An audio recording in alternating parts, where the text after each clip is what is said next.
2026 നിയമസഭാ തെരഞ്ഞെടുപ്പിന് തൊട്ടു മുമ്പാണ് 2025 അവസാന കാലഘട്ടത്തിൽ തദ്ദേശ സ്വയംഭരണ തെരഞ്ഞെടുപ്പ് കേരളത്തിൽ ഉടനീളം നടക്കാൻ പോകുന്നത്. 6 കോർപ്പറേഷനുകളും 86 മുനിസിപ്പാലിറ്റികളും 900-ലേറെ ഗ്രാമപഞ്ചായത്തുകളും അടങ്ങുന്ന കേരളത്തിലെ ഈ തദ്ദേശ സ്വയംഭരണ തെരഞ്ഞെടുപ്പ് സ്വാഭാവികമായും നിയമസഭാ തെരഞ്ഞെടുപ്പിന് മുന്നേ ഉള്ള ഒരു സെമി ഫൈനൽ തന്നെയാണ്. കഴിഞ്ഞ തദ്ദേശ സ്വയംഭരണ തെരഞ്ഞെടുപ്പിൽ മുൻതൂക്കം ഇടതുപക്ഷത്തിനായിരുന്നു എന്ന് മാത്രമല്ല, അത് വലിയ തോതിൽ നിയമസഭാ തെരഞ്ഞെടുപ്പിലേക്കുള്ള ചവിട്ടുപടിയായി ഇടതുപക്ഷം മാറ്റുകയും ചെയ്തു.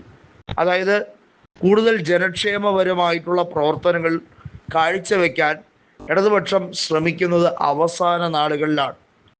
അത് PR വർക്കിൻ്റെ അടിസ്ഥാനത്തിലും വലിയ തോതിലുള്ള ഹൈപ്പ് സൃഷ്ടിക്കാൻ പിണറായി വിജയൻ നടത്തുന്ന അഭിമുഖങ്ങളായിരുന്നാലും, ഏത് ചെറിയ ചാനലുകൾക്കും ഓൺലൈനായിരുന്നാൽ പോലും അഭിമുഖം കൊടുക്കാൻ പിണറായി വിജയൻ സധൈര്യം മുന്നോട്ട് വരുന്നത് ഈ ഒരു സമയത്താണ്.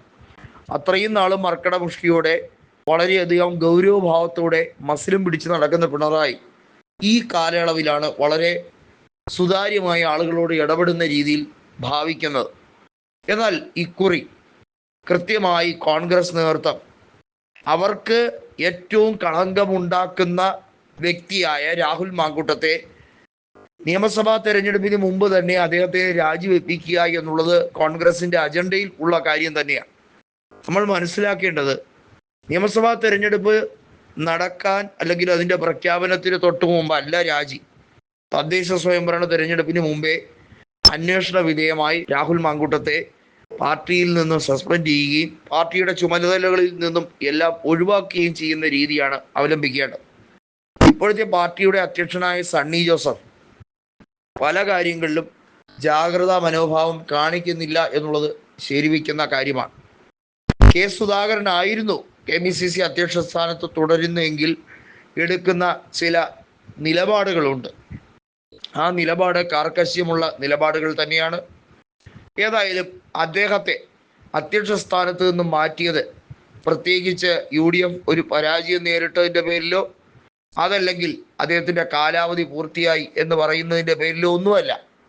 കെ സുധാകരനെ മാറ്റിയതോടുകൂടി കൃത്യമായി കേരളത്തിലെ പ്രബല ഈഴോ വിഭാഗം, പ്രത്യേകിച്ചും വടക്കൻ മലബാറിലെ തീയ വിഭാഗം ഒന്നടങ്കം കോൺഗ്രസ് വിട്ടു എന്ന രീതിയിലാണ് CPIM പ്രചരിപ്പിക്കുന്നത്. കെ സുധാകരനായിരുന്നാലും ഒരു പരിധിവരെ അതിനെ തിരുത്താനൊന്നും ശ്രമിക്കാറില്ല എന്നുള്ളത് യാഥാർത്ഥ്യമാണ്. കാരണം അദ്ദേഹം താക്കോൽ സ്ഥാനത്ത് ഇപ്പോൾ ഇരിക്കുന്നില്ല എന്നുള്ളത് വലിയ നഷ്ടം തന്നെയാണ് കോൺഗ്രസിനിടയിൽ ഉണ്ടാക്കിയിരിക്കുന്നത്. സതീശനെന്നല്ല, കൃത്യമായി പറഞ്ഞാൽ ഒരു കോൺഗ്രസിൻ്റെ ഇപ്പോഴത്തെ നേതാവിനും കെ സുധാകരനോളം പോരാട്ട വീര്യവും വാശിയും കാണിക്കാൻ കഴിയുന്നില്ല എന്നുള്ള യാഥാർത്ഥ്യം തിരിച്ചറിയുക എന്നുള്ളതാണ് സത്യം. കണ്ണൂരിൽ തന്നെ അദ്ദേഹം കോർപ്പറേഷൻ പിടിച്ചെടുക്കുന്നത് അദ്ദേഹത്തിൻ്റെ മേന്മ കൊണ്ട് തന്നെയാണ്. അദ്ദേഹം വളരെ ചിട്ടയായ പ്രവർത്തനങ്ങൾ അവിടെ നടത്തുന്നു. മാർട്ടിൻ ജോർജ് എന്ന DCCയുടെ അധ്യക്ഷൻ അവിടെ കണ്ണൂർ കോർപ്പറേഷനിലെ ഒരു കൗൺസിലർ കൂടിയാണ്.